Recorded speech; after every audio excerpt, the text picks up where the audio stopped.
Welcome to Santhoor maths.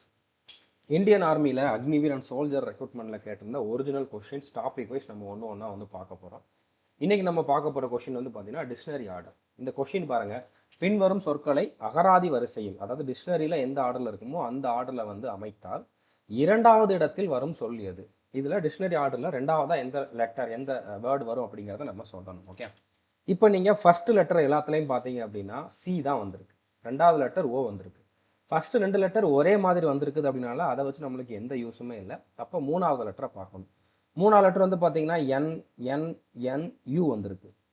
இப்போ இதில் என் first வருமா யூ ஃபஸ்ட்டு வருமா? ஏபிசிடி வரிசையில் பார்த்தீங்கன்னா என் தான் ஃபஸ்ட்டு வரும், அதுக்கப்புறம் தான் யூ வரும். அப்போ இந்த 4 வார்த்தையில் 4வதாக தான் யூ வரும். இது 4வதாக வரக்கூடிய வார்த்தை. ஓகே, இப்போ மற்ற 3 வார்த்தைகளை பார்த்தீங்க அப்படின்னா 3 லெட்டர் சேமாக இருக்குது. அப்போ நீங்கள் 4வது லெட்டரை பாருங்கள், C C F. So C first வருமா எஃப் ஃபஸ்ட்டு வருமா?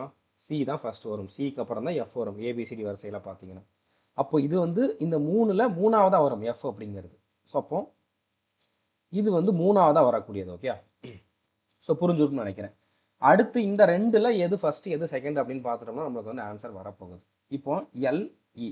ஓகே, இ தான் ஃபஸ்ட்டு வரும், இது 2வதாக வரும். ஸோ இது ஃபஸ்ட்டு, இது 2வது, இது 3வது, 4வது வரக்கூடிய வார்த்தை. கொஷின் என்ன கேட்டிருக்காங்க?